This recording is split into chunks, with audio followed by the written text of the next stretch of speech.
shall be mostly in English or Bangla or Urdu, if not Sindhi and Nepali, but primarily in English because that happens to be the common language of South Asia as a whole. Thank you all for being here. It is a Saturday morning, but I think it's the power of documentary that has attracted you here, and we have an uninvited guest as well. Apologies for that, because this is a Gaushala and not a. And just because the topic is dogs, there's a lovely reference to Jab Hum Sikhe The. It's a beautiful song sung in industry. So the one person missing here is Jawad Sharif, who will come as soon as he does the question and answers upstairs. My name is Shanak Mani Dixit. I am involved with the film festival here. We have Ghalib from Dhaka, as I said, Tika Dhakalji from Kathmandu, Hari Sharmaji from a corner of Kathmandu, and we have Aisha from Karachi. And the topic that we have selected to go with the theme of this festival, which is the theme itself is Where the Mind is Free, picked up from the poem Prarthana, prayer by Rabindranath Tagore from his collection Gitanjali. Yes. The Bangla people are always closer to Rabindranath Tagore, so you would know this. So the term is where the mind is without fear, and we just adapted and took away the without fear and made it free. But the rest of the poem and the full poem is actually in the catalogue of this festival. Please please do pick up that catalogue. It has the full poem and our interpretation as to why we selected this theme from the Bard's poem. So the theme and the title for today's discussion, of course, is Liberty and the Spirit of South Asia. This was an idea picked up between Meetu Verma, our director, and myself, because we felt it reflected most what we really want to discuss here. And I can only get the discussion started with my own view vis-a-vis Nepal, which I have written about and spoke about in the opening. Simply that, interestingly, nothing to be too glad about, interestingly for now, Nepal happens to be, in my own analysis, the most open society, or at least the most open Kathmandu and Kathmandu Valley is the most open capital region of South Asia for now.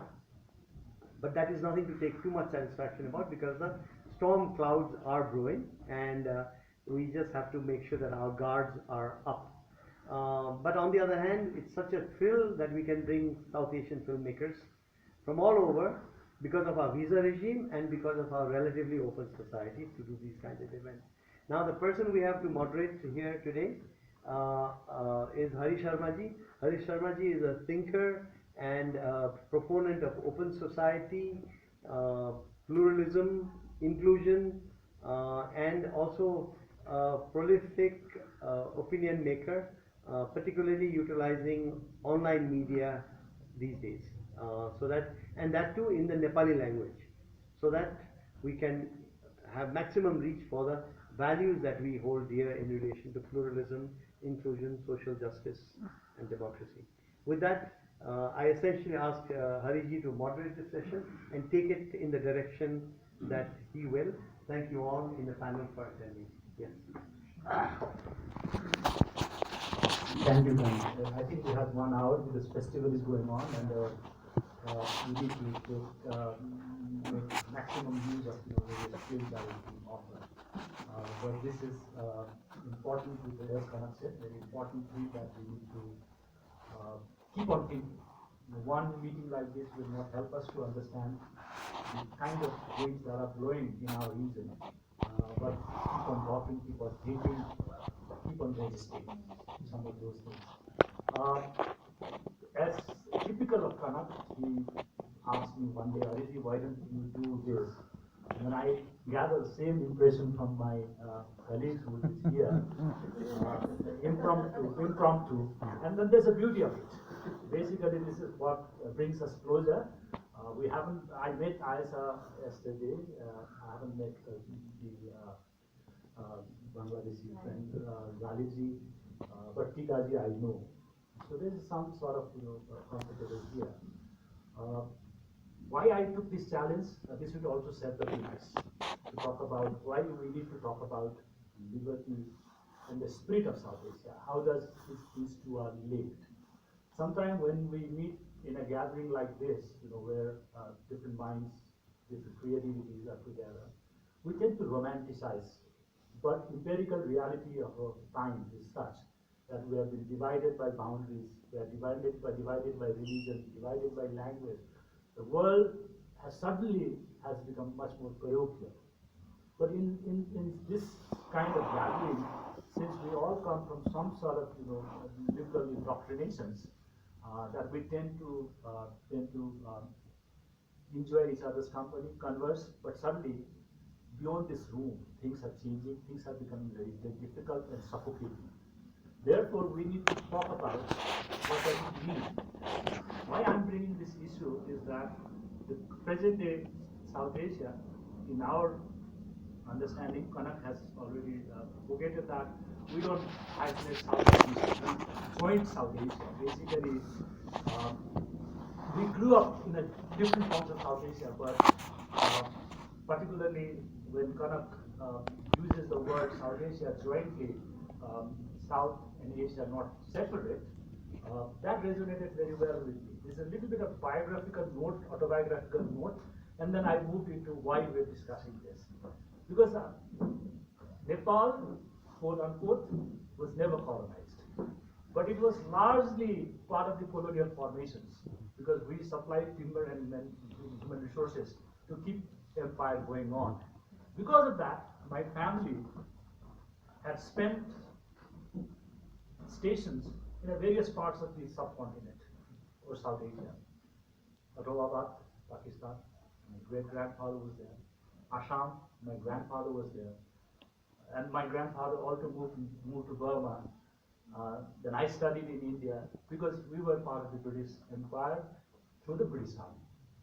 So when something comes in South Asia to talk about Pakistan, I remember the childhood stories or incident to talk about Pakistan. Burma. India, being India, is very close to that. Bangladesh, because my political affiliation in earlier times, now I'm no longer affiliated, Nepali Congress had something to do with the Bangladeshi relations. My dearest brother, Chakrabastola himself, went to deliver arms to Mukti Bahini. B.P. Goyala headed the international conference during the liberation time. So this is a kind of sensitivities I come. But when I travel around, suddenly things are closing. The idea of a South Asia is closing down in many ways. First, the idea of a liberty came with the anti-colonial struggle, freedom struggle that we all know emanated from the subcontinent. Today's Pakistan, today's Bangladesh, today's Sri Lanka, even Nepal were part of the anti-colonial struggle, which they call freedom struggle.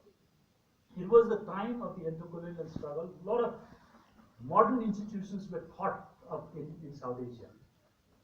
Judiciary, independent universities, parliament, representation, all that thing came with the anti-colonial struggle.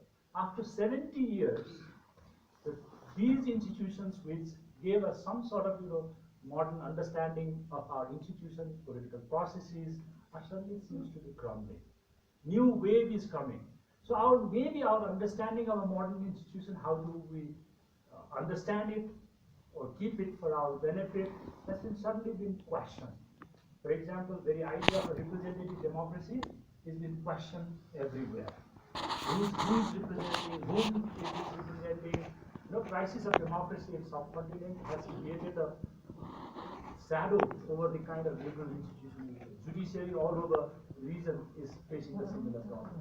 So after 70 years, 100 years of freedom struggle, basically if you look into the earlier phase of the freedom struggle, Gandhi and beyond, prior to Gandhi and others, it took 70 and 100 years to create the imagination for free, independent, societies, but suddenly the societies moved into becoming a nation state.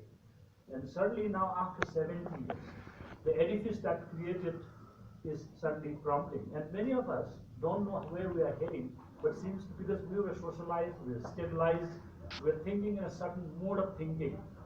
So religion was always tabooed in a public life in a way because secularist idea prevailed at that time. Now religion has become a very important part of everyday life and politics itself. Everyday life, yes, but politics itself. So when we talk about small sectarian battles, they were there in the society, but it seems currently now everything was buried under the quote unquote idea of a liberal amidst this, there is a crisis of liberal ideas, not liberal in a Western sense, but our own emancipatory liberal ideas. Because liberal idea means accepting others and accepting minorities. That was the very basic fundamental of liberal ideas. But accepting other has become difficult these days because of a majoritarian politics that is emerging, be it a cultural frame, be it an ideological frame. Majoritarianism has hijacked the idea of a liberal democracy where minorities were important. It's precisely the flawed democracy that we have practiced because voting matters. In that way, I see a kind of tension. So I wanted to talk with my South Asian friend here. Kanak did a very interesting work by introducing not by name of a country they come from, but the place they come from. So idea of a connecting place would bring us together. For us, Dhaka is a place in my imagination of South Asia. Kathmandu is a place, Karachi is a place. He is not a Pakistani to us in the South Asian province. Because earlier formation, we knew people by the places. So I think it's a very interesting way to move forward. So in that sense, how do you see I will go with the ISA first. How do you see the crisis of the liberty? Bangalore has arrived. Bangalore has arrived. So the setting is that how do you see your experience from where you are in? Because Karachi is a very cosmopolitan city in a way. It's a port city. Port city means that many people visit there. Arts and culture, craft. How do you see that the Pakistan as a nation state has dealt with the plurality, idea of freedom, idea of creativity? So we begin with that. How do we see our locale from the nation state's perspective? Thank you. So I think your introduction was really important to this discussion. And in terms of where, again, if I say Pakistan, I think in terms of where I am just Karachi, it is in Pakistan, but it is also, and the most cosmopolitan. But even the whole of Pakistan is not homogeneous, as in all South Asian countries. It's not homogeneous at all. We have multi-ethnicities and languages and groups, and but the powerful elite or the state power tries to dominate and impose one monolithic language or tradition or culture, which obviously there's a lot of resistance, and people in terms with their writings, with their art, there has always been resistance. Pakistan has had a very violent history. Even after 71, we were not we were not given a chance to be democratic. Let's say we've had martial laws, which are like our country has been ruled by military dictators for 11 years. Like I grew up under one, which is the Al-Haq, which was probably the worst in terms of our rights being denied to us. Women, we had, for the first time, we had the state enacting laws which are against people. I mean, not just sort of taking, like away rights. They were actually, they had brought in laws which were sort of, taking away rights from the people. Like for instance, I'll give you an example. Like we had, and under the guise of religion, which absolutely had nothing to do with it. But we had a lot of struggle, political struggle, and as you said, art. We had people who were sort of, jailed and sent into exile. But that was all like in the 70s and 80s. And since then, there has been a resurgence of art. I mean, I will pose this to the panel also. I just feel that somehow um, culture and art and poetry and films, you know, under resistance, they have a completely different ethos and urgency.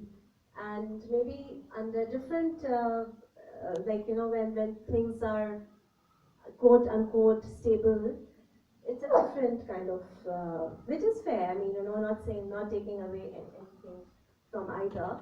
But I mean, there is a difference. I feel that, you know, resistance culture, resistant poetry is, I don't know, more from the heart, I suppose. But I'm keeping. This is just I'm posing maybe out there. We can have more discussion. We have a Lakshmi ji here. Lakshmi ji is known to many of us as having been in the room here. She worked here as a South Asia, South Asia. She's a journalist by profession, but now moved to Bangalore. She never left Kathmandu. She's always with us. So welcome, Lakshmi ji. Thank you. And this is where we are talking about what constitutes South Asia in terms of idea of freedom and liberty, and what is the spirit of South Asia basically. Because I was posing a kind of introductory remark saying that the very idea of a collectiveness is challenged by the idea of a nation state. And then the crisis of nation state in our region is also a crisis of democracy. Who speaks for whom, who represents what are the values. And as I was just mentioning a very interesting proposition here, she was, I'll come to Gigi and others. I read somewhere the creativity thrives most in censorship. It's basically my reading of Eastern European writers, basically Milos and others, who said that because they were not being able to openly propagate what they were writing, their ideas. There is very famous book, The Captive Minds, talks about it. So again, she said that in a closed settings, when there's a challenge to our ideas, we tend to be more creative, more resistance. We have the sides of resistance, but in a normal time, it takes a different meaning.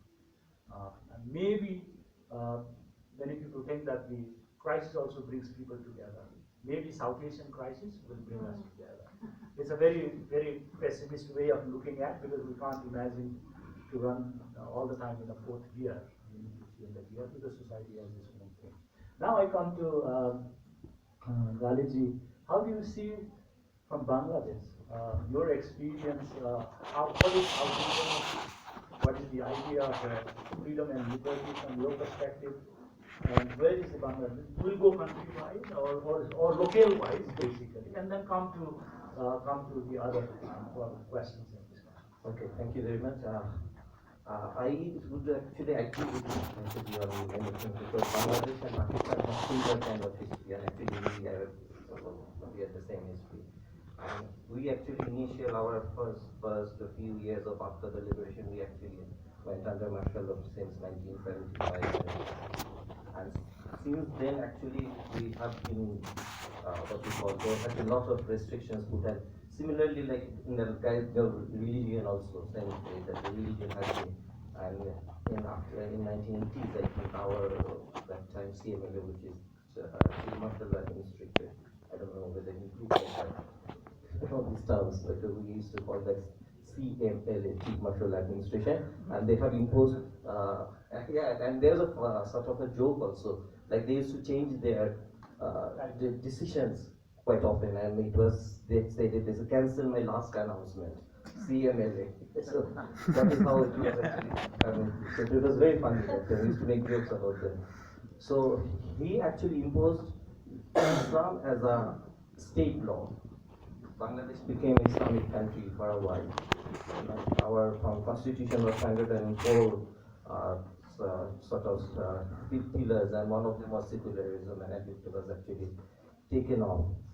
So, and as you said, then before that was the time actually, as a filmmaker, I was saying that our films actually thrived during that time, because mainstream commercial films were there, but we were not supposed to say many things we can say things against our martial law, we can say things about the liberation war, and we had to devise a way which is called independent film movement, where we made films in 16 millimeters and we distributed ourselves, and those are the films where we defied censorship and normal mainstream exhibition. And now, since the democracy has come, and we have found that that kind of resistance, that kind of revolutionary feel actually has tried to diminish it day by day. But recently, something happened, I think, which is quite interesting in Bangladesh. As you said, that the democracy has actually been sort of evolving, in fact, evolving. And in Bangladesh also it is evolving, and we have the same problem for the last 10 years, and which has been and it's a secular government, I mean, it has been known as a secular government. But once some government is there for a long time, and majority thinking, free thinking, and they don't like it. And there is a debate in Bangladesh which the government has coined that whether you want democracy or development, which you prefer. So democracy versus development, that is something which is very interesting. So they don't say that we don't want democracy, but they say that freedom of mind, freedom of thinking, liberal thinking, lot of rights, what we demand, instead of that, whether you want development or not. So there are, I don't know, you can talk about those things over here. And the third thing that I want to say in Bangladesh, which is very interesting, that since the media is somewhat controlled by the government, I don't know about in a lot of other countries, the media is somewhat controlled by government. Even there are a lot of private television channels, but they have to sort of, are responsible, given license by the government. So they are very happy by giving what the government is saying. So the social media has played a very interesting part in last few years, and but still it has been also being misused in somewhat in Bangladesh. I think that even what you call the fundamentalist, they